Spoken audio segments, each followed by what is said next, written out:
আসসালামু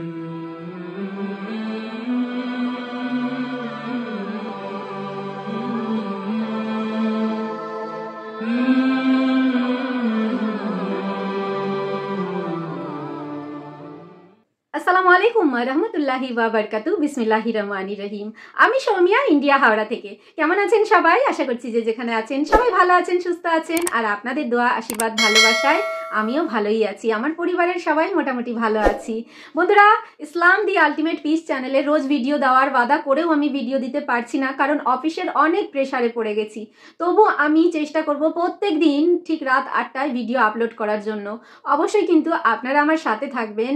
আপনাদের সাপোর্ট, আপনাদের ভালোবাসায় আপনাদের সৌমিয়াদি আজ এত দূর এগিয়েছে। তো আপনারা যদি আমার সাথে থাকেন, ইনশাআল্লাহ আমি ইসলামিক বিষয়ে আরও জানকারি মানুষের কাছে পৌঁছে দিতে পারবো। আজকেও ভিডিওটি খুবই সুন্দর একটা বিষয়ে আজকের ভিডিওতে আমি বলতে চলেছি। কারণ একটা সময় আমাদের নবীজি কে খুঁজে পাওয়া যাচ্ছিল না। কেন যাচ্ছিল না, কিসের জন্য যাচ্ছিল না, সেই বিষয়ে আজকের ভিডিওতে আমি আপনাদের বলতে চলেছি। সো ভিডিওটি খুবই ইন্টারেস্টিং, খুবই নলেজেবল। তাহলে চলুন শুরু করা যাক আজকের ভিডিও। 3 দিন হলো রাসূলুল্লাহ সাল্লাল্লাহু আলাইহি ওয়াসাল্লাম মদিনাতে নেই। কেউ জানে না নবীজি কোথায়।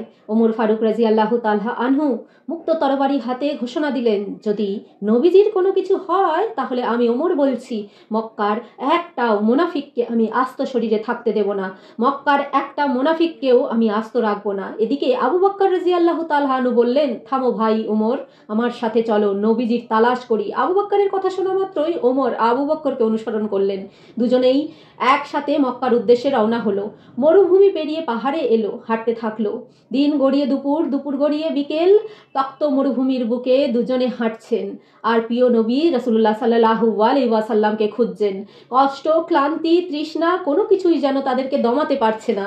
একটু দূরে দেখলো একটি রাখাল দাঁড়িয়ে আছে। আবু বকর রাদিয়াল্লাহু তাআলা আনহু এবং উমর ফারুক রাদিয়াল্লাহু তাআলা আনহু রাখালকে জিজ্ঞাসা করলো, তুমি কি মুহাম্মদ সাল্লাল্লাহু আলাইহি ওয়াসাল্লামকে দেখেছো? উত্তরে রাখাল বলল, আমি মুহাম্মদ সাল্লাল্লাহু আলাইহি ওয়াসাল্লামকে চিনি না এবং আপনাদেরকেও চিনি না।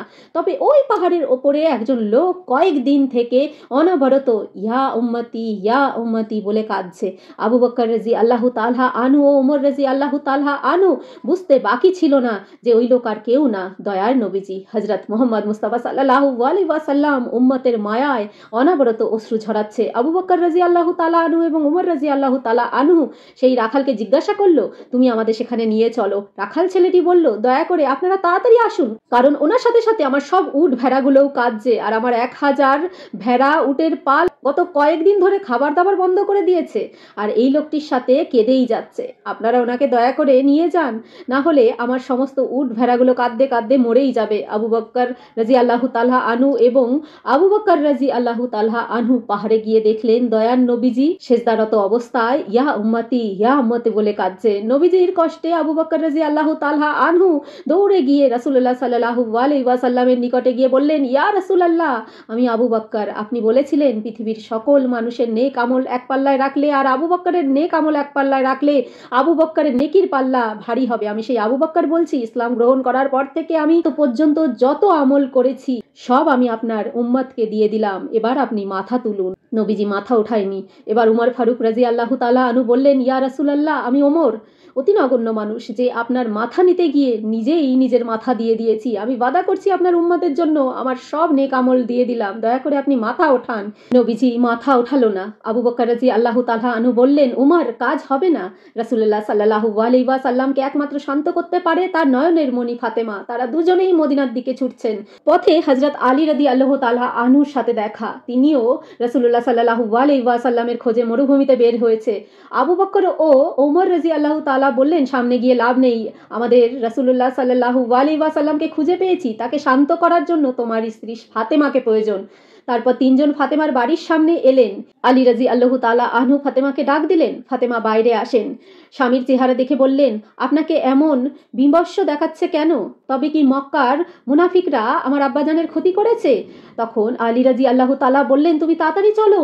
নবীজি ইয়া উম্মতি বলে গত 3 দিন ধরে তক্ত মরুভূমির বুকে কেঁদেই যাচ্ছেন। কোনো খাবার দাবার জল কিছুই খাচ্ছেন না, মাথা উঠাচ্ছেন না। ফাতেমা দৌড়ে গেলেন, নবীজির কাছে গিয়ে বললেন, আব্বাজান, আপনি সফরে যাওয়ার আগে আগে এবং সফর থেকে ফিরে এসে আমাকে দেখতেন, কিন্তু এবার সফর থেকে এসে আমার সাথে কথাও বললেন না, দেখাও করলেন না। আজ 3 দিন হলো আপনার কোনো খোঁজখবর নেই। আপনি কি তাহলে আমাকে ভুলে গেছেন? এত আবেগপ্রবণ প্রশ্নের উত্তরে আল্লাহর রাসূল মাথা ওঠালেন না, কোনো প্রশ্নের উত্তরও দিলেন না। ফাতেমা রাজি আল্লাহু তাআলা আনহু বললেন, আব্বাজান, আমি ফাতেমা আমার সব নেকি আপনার উম্মতকে দিয়ে দিলাম, এবার তো আপনি মাথা ওঠান। নবীজি মাথা ওঠালো না। নবীজির পাশে বসা রাসূলুল্লাহ সাল্লাল্লাহু আলাইহি ওয়াসাল্লামের আদরে 2 নাতি হাসান এবং হোসেন দাঁড়িয়ে, তারাও এক পর্যায়ে বলে উঠল, নানাজান ওঠেন ওঠেন। নবীজি মাথা ওঠালো না। হঠাৎ মুখ থেকে ফাতেমার বের হয়ে গেল, হে আব্বাজান, আপনি উঠুন, আমি আপনার উম্মতের জন্য আমার এই হাসান হোসেনকে কুরবানি করে দিলাম। এ কথা বলা মাত্র আল্লাহু আকবার, আল্লাহু আকবার, আল্লাহু আকবার। নবীজি সাল্লাল্লাহু আলাইহি ওয়াসাল্লাম মাথা ওঠালেন আর বললেন, হে ফাতেমা, তুমি এ কেমন দোয়া করলেন? তোমার দোয়া করা মাত্রই আল্লাহ রাব্বুল আলামিন কবুল করে নিলেন এবং আমার উম্মতকে মুসিবতকে রক্ষা করে ফেলেছেন। রাসূলুল্লাহ সাল্লাল্লাহু আলাইহি ওয়াসাল্লামের চোখ থেকে জল ঝরতে লাগলো, কারণ তিনি সেদিনই জানতেন এই উম্মতের হাতেই তার কলিজার টুকরো নাতি হাসান রাদিয়াল্লাহু তাআলা ইমাম হোসেন রাদিয়াল্লাহু তাআলা আনুকে শহীদ করা হবে। তিনি জানতেন এই উম্মতের হাতেই তার 2 নাতি শহীদ হবেন। প্রিয় ভাই বোনেরা আমার, রাসূলুল্লাহ সাল্লাল্লাহু আলাইহি ওয়াসাল্লাম এবং তার প্রিয় সাহাবীদের রক্ত ঝরানো সেই দিন আজ আপনার আমার এই দিনে কত শান্তিপূর্ণ দিনে পৌঁছেছে। আসুন আল্লাহর হুকুমগুলো নবীর তরিকায় পালন করার চেষ্টা করি, রাসূলুল্লাহ সাল্লাল্লাহু আলাইহি ওয়াসাল্লামের সুন্নাতকে পালন করি। প্রিয় ভাই বোনেরা আমার, দিনের মধ্যে ফিতনা সৃষ্টি না করি। আলী ওলামাদের বিতর্কিত বক্তব্য অনলাইন মিডিয়াতে আমরা ছড়িয়ে দিই। আমরা এই পবিত্র দিনকে কলুষিত না করি। মানুষ হত্যার থেকেও 2 মুসলমানের মাঝে বিচ্ছেদ সৃষ্টি করে ফিতনা সৃষ্টি করা আরো জঘন্য অপরাধ। আসুন হাতে হাত মিলিয়ে প্রতিজ্ঞা করি, কোনো দিনের খাতিরে প্রত্যেক মুসলমানকে ভালোবাসবো।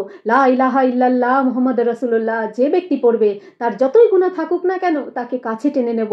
আল্লাহর রাসূল জেনে শুনেও মুনাফিকদের সাথে ভালো ব্যবহার করেছেন, তাদেরকে ভালোবেসেছেন, কারণ তারা মৌখিকভাবে লা ইলাহা ইল্লাল্লাহকে স্বীকৃতি দিয়েছেন। অথচ আজ আমরা ছোটখাটো ত্রুটি বিচ্যুতি নিয়ে এক আলেম আর এক আলেমের বিরুদ্ধাচরণ করছি। আমরা আমাদের সুন্দর শান্তিময় জীবন বিধানকে কুলসিত করছি। আমরা হিংসা বিদ্বেষ ও ফিতনার আগুনে দগ্ধ হচ্ছি। হে আল্লাহ পাক, আপনি এই জাতিকে যাবতীয় ফিতনার হাত থেকে রক্ষা করুন। সকল মুসলিমকে এক হওয়ার তৌফিক দান করুন। মুসলমানদের মধ্যে কোনো উপজাতি থাকতে পারে না, মুসলমানদের মধ্যে কোনো বিভক্তি থাকতে পারে না।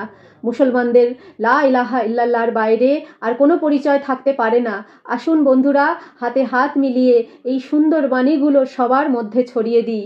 সবাইকে বলি এই আল্লাহর কাহানি, সবাইকে রাসূলের কথা শুনিয়ে সবাইকে দিনের রাস্তায় নিয়ে আসি।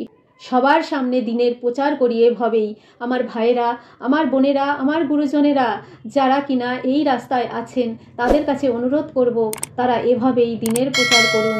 তারা এভাবেই আমাদের রাসূলুল্লাহ সাল্লাল্লাহু আলাইহি ওয়াসাল্লামের বাণী সব মানুষের কাছে পৌঁছে দিন।